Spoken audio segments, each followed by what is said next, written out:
Yo les gars, bienvenue pour une nouvelle vidéo. Aujourd'hui on parle Black Ops 4, Black Ops 5, Black Ops 100 et Black Ops 1000.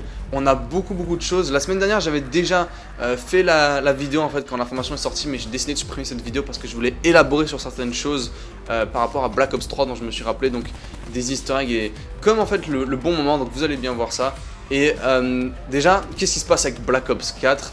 Est-ce qu'il y aura du contenu annulé? On va venir à ça vers la fin, mais on va parler de ce qui se passe avec Black Ops 4 dans les prochains jours. Donc dans les prochains jours en fait, on risque d'avoir déjà des trailers, des news par rapport au DLC 3 qui est la prochaine map zombie. La tendance actuelle par rapport aux rumeurs c'est que c'est Nuketown Zombie. Une nouvelle fois c'est pas confirmé ni quoi que ce soit, mais c'est très probable. On ne sait jamais ce qui va se passer. Et Treyarch nous ont dit sur Twitter que la map zombie, le DLC 3 sortira donc en juillet avec la prochaine opération. Donc la théorie c'est le 9 juillet avec le début de la prochaine opération. Alors dans les prochains jours, semaines, on aura des teasers, des news, des images et le nom de la map. Qui sait? Aussi dans ce que Treyarch a annoncé, c'est qu'un système de contrat va arriver avec Black Ops 4.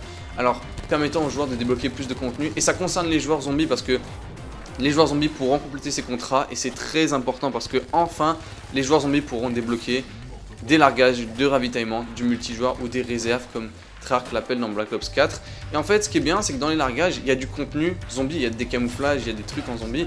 Sauf que vous ne pouvez pas les débloquer actuellement dans le jeu en jouant en zombie, donc c'est vraiment stupide. Et maintenant vous aurez la possibilité, donc ça va être vraiment intéressant. Il y a des camouflages comme j'ai dit, il y a plein d'autres trucs. Et puis finalement le Ray Gun Mark II sera ajouté prochainement dans Black Ops 4 Zombie vu qu'il vient d'être ajouté dans les codes et qu'il vient d'être trouvé. Donc on a un Ray Gun Mark à chaque nouveau DLC 3, donc comme Black Ops 2 et Black Ops 3 on pourrait avoir le Ray Gun Mark II dans le DLC 3, la prochaine map qui viendra, on verra bien.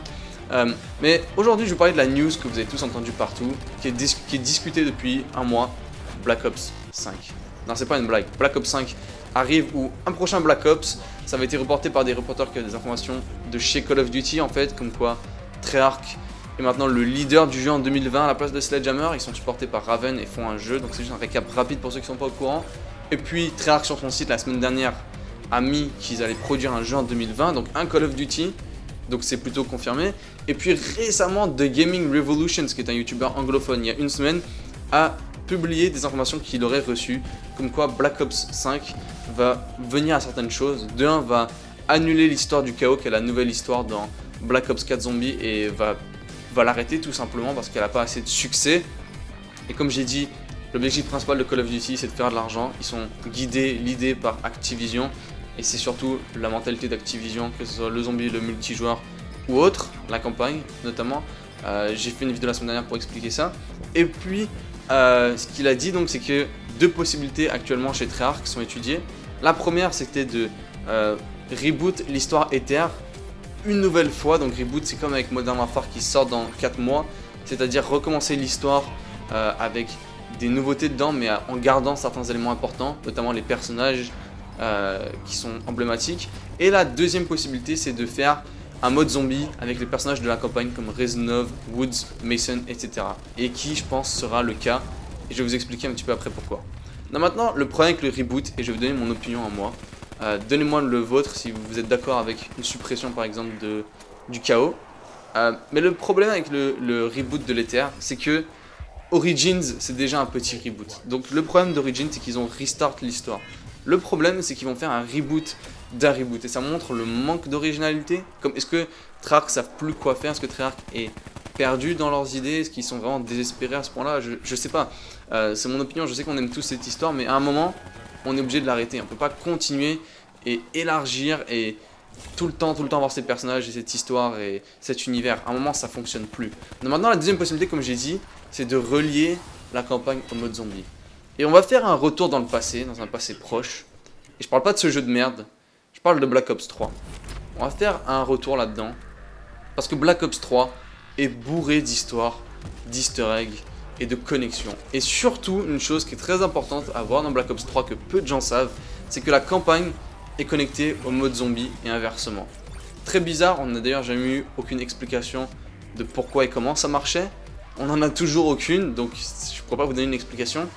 Mais je vais vous montrer ces easter eggs que peu de gens sont au courant. On va commencer avec le premier. Dans un des trailers, on voit Nikolai. Et en fait, Nikolai est dans une maison. Il parle de sa maison, de son endroit où est-ce qu'il vit.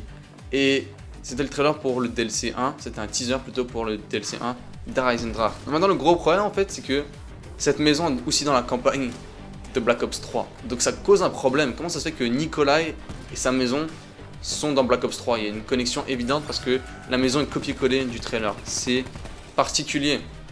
Les gens cherchaient des explications et en ont pas eu. Maintenant, la deuxième connexion, très importante également, c'est que Viktor Reznov est connecté à Gorod Krovi, qui est le DLC 3 de Black Ops 3. Et ça n'avait pas de sens. Viktor Reznov, qui est pourtant mort en fait durant Black Ops 1, qui est le personnage principal de World at War, qu'on voit apparaître dans Black Ops 2, et là dans Black Ops 3, dans Gorod Krovi. Parce que si vous allez sur Gorod Krovi, il y a un easter egg où ce que son nom est écrit, il a dit, c'est écrit en fait sur un panneau, la revanche est la mienne, Viktor Reznov. Donc il parle souvent de revanche. Dans Black Ops 1, il parle de revanche sur ses ennemis, Dragovich. Et dans World at War aussi, il y a la mission, ce qu'on rencontre pour la première fois, s'appelle Vendetta. Donc c'est une claire référence à Viktor Reznov. D'ailleurs, ses initiales sont sur le panneau où est-ce qu'il a écrit son nom. C'est une claire référence. Et je me rappelle que quand cet easter egg avait été trouvé, au tout début de Gorod Krovi à sa sortie, il y avait une tonne de vidéos et de théories qui ont été faites, comme quoi on pourrait voir Gorod Krovi et Viktor Reznov seraient cachés dedans, ou que Viktor Reznov serait dans le DLC 4, ou que ce serait un personnage maintenant du mode zombie que Treyarch va réutiliser. Bref, vous m'avez compris. Est-ce que j'ai une explication de pourquoi Viktor Reznov et Nikolai sont connectés, que les campagnes sont connectées au mode zombie? Absolument pas. Mais le point que j'essaie de faire, c'est que il y a une connexion claire et évidente entre le mode campagne et le mode zombie qui a apparu sur Black Ops 3 et dont on n'a jamais eu aucune explication. Dernière des choses, c'est que Treyarch avait expérimenté avec le mode Nightmare, donc le mode cauchemar, sur Black Ops 3. C'était une sorte de mixte entre la campagne et le zombie, ça marchait pas trop, mais Treyarch avait expérimenté et pourrait vraiment facilement revenir avec cette idée dans Black Ops 5. Donc maintenant, comme je vous ai dit, pour moi, je pense que la solution la plus évidente, quelque chose que Treyarch est déjà en train de planifier, c'est connecter les campagnes au mode zombie. Et qui veut pas voir Woods et Reznov détruire des zombies? Moi, je serais beaucoup plus chaud pour cette idée que pour les autres.